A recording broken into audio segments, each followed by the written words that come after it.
Assalamualaikum warahmatullahi wabarakatuh. Kembali lagi ke channel YouTube aku, Inayatul Husna. Untuk videoku kali ini, aku akan mengasih tahu atau menceritakan hampir induksi aku di kehamilan pertama dan kedua aku. Jadi buat teman-teman yang hari ini lagi hamil dan mau diinduksi, bisa mendengarkan ceritaku, semoga terinspirasi atau menjadikan solusi lah ya.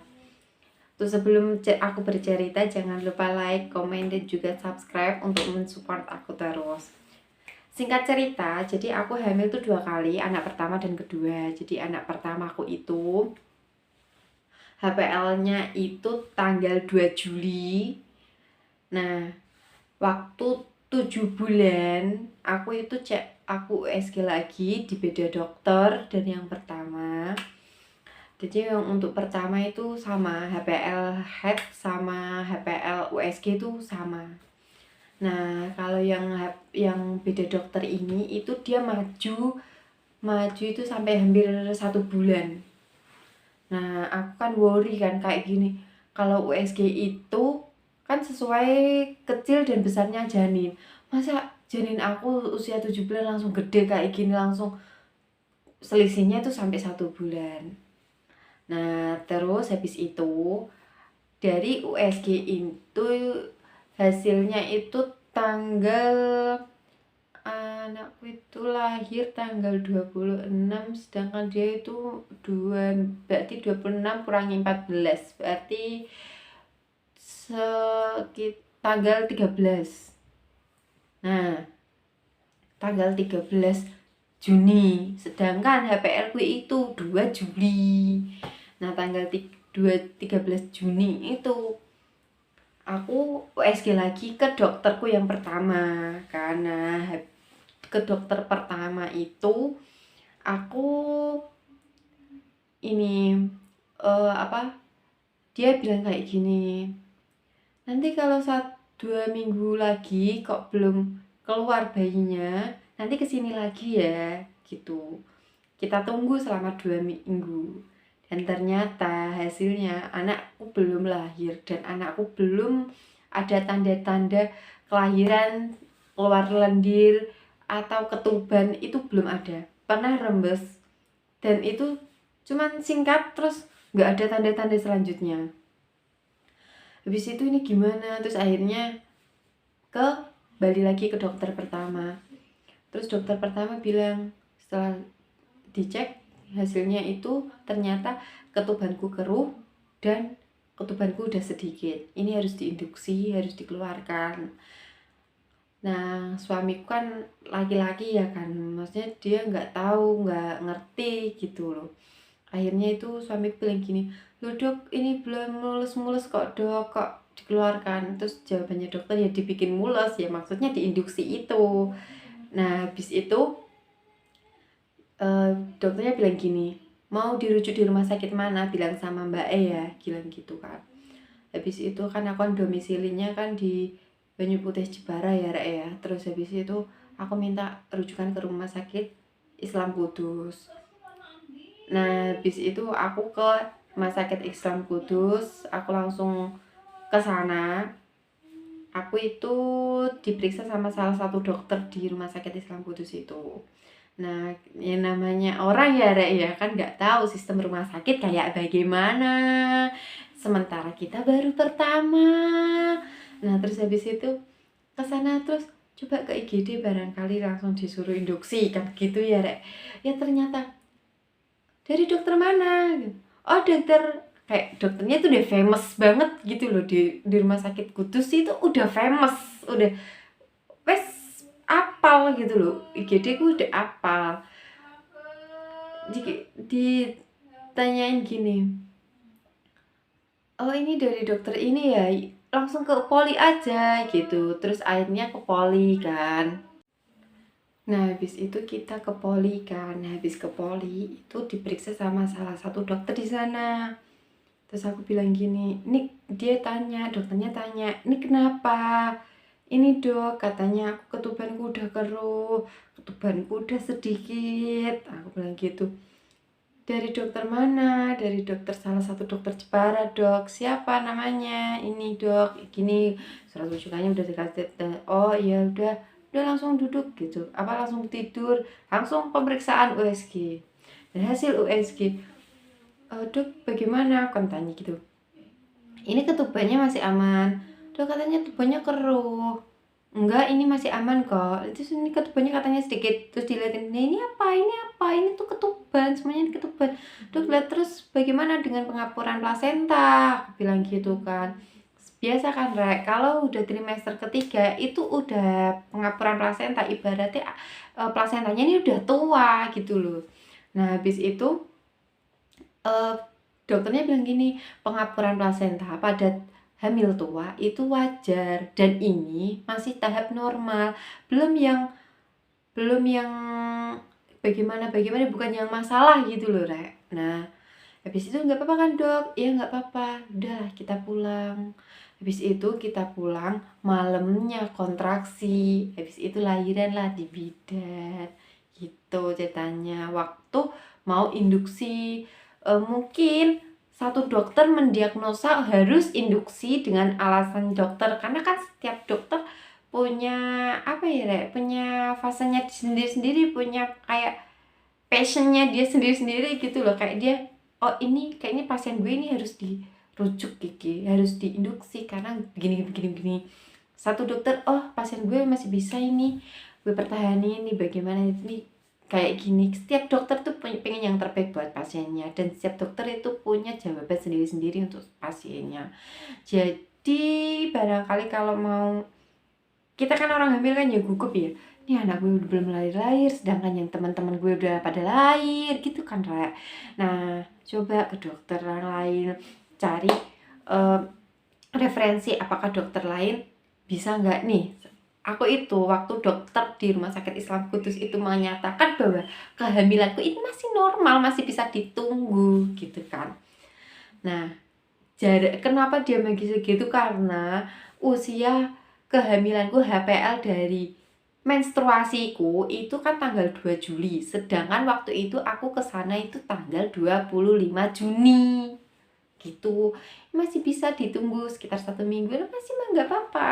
Nah, nggak taunya malamnya langsung kontraksi.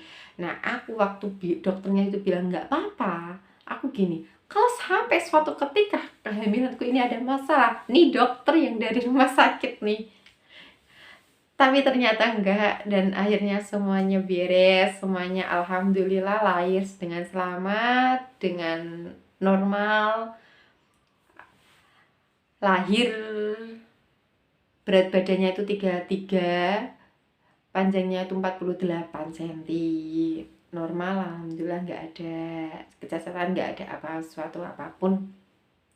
Nah, dilanjut di kehamilanku yang kedua. Jadi anakku usia 2 tahun tuh aku melahirkan, aku sundulan. Karena apa? Aku nggak KB, aku nggak tahu. Maksudnya nggak tahu tuh gini loh, Rek. Akan tanya teman-temanku kan, kalian pada KB apa enggak? Mereka bilang enggak. Nah, kan mereka aja nggak KB, aja nggak hamil, masa aku KB? Kayak aku mikirnya gini loh, masa hormon di tubuh kayak diatur gitu loh, Rek. Terus aku kasihan tubuh gue, terus akhirnya ya udahlah, akhirnya aku nggak KB, dan akhirnya aku kebobolan dan akhirnya aku hamil. Jadi anakku usia 14 bulan aku hamil anak kedua, dan waktu itu aku keadaan masih menyusui. Aku itu lahirannya itu aku itu hamilnya tahu waktu usia anakku usia kehamilanku itu 2 bulan. Nah, habis itu singkat cerita, usia kehamilanku ini itu aku emang kalau hamil keduaku ini tuh aku USG tuh semuanya lancar, semuanya aman gitu loh, Rek. Tapi itu kita ada kendala sama HPL dari menstruasi atau dari headku terakhir sama di USG. Selisihnya 1 bulan. HPL head itu tanggal 12 Juni, sedangkan HPL USG-nya 12 Juli, selisihnya itu 1 bulan. Nah, habis itu Aku periksa waktu waktu terakhir udah lebih dari 2 minggu, karena kan gini ya, terakhir masih lebih dari 2 minggu itu masih normal lah ya, 42 minggu nggak apa-apa lah. Aku afirmasi diriku sendiri, ternyata anaknya belum lahir. Nah, bisa anaknya belum lahir, aku periksa di vaskesku dan ternyata aku dirujuk dan aku minta lagi ke rumah sakit yang sama, yaitu di Rumah Sakit Islam Kudus. Dan akhirnya kita beda dokter, dan akhirnya dokternya menyarankan untuk induksi. Dokternya tuh sampai bilang gini, "Teranya kapan Bu?" "Tanggal 5 Agustus Pak." Terus habis itu, "Loh ini berarti udah kelewat HPL ya? Ini gimana sih ngitungnya?" Dalam hati aku, ya bagaimana Pak, aku aja nggak ngerti, yang ngitung juga nakes sendiri kan, bukan aku kan dalam hati kayak gitu Ra. Nah terus akhirnya, "Induksi ya Bu, gini gini gini." Terus aku, "Masa induksi Pak, nggak bisa ditunggu?" Aku bilang gitu kan. Nah habis itu aku aku suamiku dokter bilang gini, "Gimana Bu, mau rembukan dulu sama suami?" "Iya Pak, aku mau rembukan dulu sama suami, mau pengen musyawarah dulu sama keluarga," alasannya kayak gitu kan. "Ya udah besok ya," bilang gitu, besok. Nah tanggal 23 Juni aku kan ke sana. Nah di surat rujukannya itu tanggal 24 Juni. Nah habis itu aku ke aku pulang dan aku gini, ya udahlah, aku nungguin aja, kan bilang gitu kan. Aku nunggu, singkat cerita, namanya aku itu kan di Banyuputih ya Rek, di Banyuputih Jepara kan, Jawa Tengah. Kalian ngerti kan istilahnya Railo, Pamali, dan ini dan itu, kayak orang Jawa banget yang sawanan. Kalian mesti ngerti banget. Singkat cerita, aku itu sempat ke dukun bayi untuk berkonsultasi atas kehamilanku ini yang disuruh induksi sama dokter. Kalau sampai nih dukun bayiku ini bilang, "Ya udah pulang, balik aja ke dokter." Langsung gua balik ke sana. Cuma dukun bayinya tuh bilang gini sama aku, "Dek, anak itu waktu 4 bulan usianya di kandunganmu, itu tuh sudah ada perjanjian sama Allah, besok tanggal segini, jam segini, hari ini kamu lahir Nak. Nah kalau belum saatnya janjinya Allah itu kamu lahirkan, nanti anakmu ini loh yang awalnya ditakdir sama Allah jadi orang yang kepenak." Apa ya istilah kepenak, kalian tahu kan kepenak, enak, hidupnya itu enak gitu loh, ibaratnya uripnya kepenak, nanti dibalik sama Allah, nanti dibalik sama Allah, bilang gitu. Nah aku kan mikir gini, jangan-jangan gara-gara gue induksi, gara-gara aku ngelahirin ini anak, nanti anakku kayak seumur hidup anakku kayak gini, nanti aku yang merasa bersalah gitu. Ya udahlah ditunggu. Terus dilihat kan sama dukun bayinya itu, sama dukun bayinya bilang gini, "Ini tuh sebentar lagi, ini tuh nanti bisa lahir sendiri," bilang gitu kan. Prinsipnya si mbah dukun bayiku ini udah dikasih jalan sama Allah, pasti lahir, lahirnya lewat jalannya Allah. Kok sampai disesar itu karena nututi nyawa, apa ya bahasanya ya, ibaratnya gini, ibu sama anak udah sama-sama berjuang, udah sama-sama pol-polan gitu loh Rek. Nah tapi kok sampai ibaratnya kok sampai ini udah wis mentok, wis gak iso, wis jalan satu-satunya sesar, ya wis disesar. Karena apa? Nututin nyawa. Yang penting apa? Datang mulusnya dulu gitu. Kalau udah datang mulusnya dulu, mulus tuh apa sih, tanda-tanda lahirnya gitu loh. Ibaratnya kamu nanti lahir itu tandanya satu, mulus gitu loh, intinya kayak gitu. Nah kalau udah datang tandanya lahir, oh berarti ini udah siap dilahirkan gitu. Kalau disesar berarti itu tandanya nututin nyawa. Dan anaknya wis berjuang, mbokne wis berjuang, gak wis tek ra iso metu ya wis hanya disesar gitu. Intinya apa, udah mulus, udah sama-sama berjuang, mulus itu udah berjuang gitu. Terus ya udah tunggu aja mulusnya. Terus aku gini, ya udahlah gue tunggu aja mulusnya kan. Mulus udah 2 bulan, ini udah kehamilan udah 10 bulan. Aduh rek, terus udah 10 bulan udah nunggu, itu udah puasa, udah lebaran, wes kabeh wes 10 bulan itu udah ini loh, dulu kok dah itu 1 bulan sebelum lebaran haji gitu loh. Nah kurang 2 minggu lagi itu lebaran haji apa ini loh, Idul Adha. Kurang 2 minggu lagi Idul Adha. Terus aku bilang gini sama suamiku, kalau nanti Idul Adha belum keluar ya udah kita induksi aja ya bapak. Aku bilang gitu sama suamiku, iya bu nggak apa-apa. Dan akhirnya 2 minggu sebelum Idul Adha itu alhamdulillah mulus-mulusnya udah datang, mulus-mulusnya udah, dan akhirnya langsung lahir. Aku langsung ke puskesmas dan lahir. Jadi mulus-mulusnya aku kehamilan anak pertama sama anak 2 itu beda. Kalau anak pertama dia itu lahirnya mulus-mulusnya teraturnya kalau udah waktu kan 5 menit sekali ya rek ya, 5 menit sekali aku langsung ke bidan. Nah itu tuh dia tuh kerasa terus gitu, kerasa terus teratur, dia kontraksinya hebat gitu, kontraksi hebat terus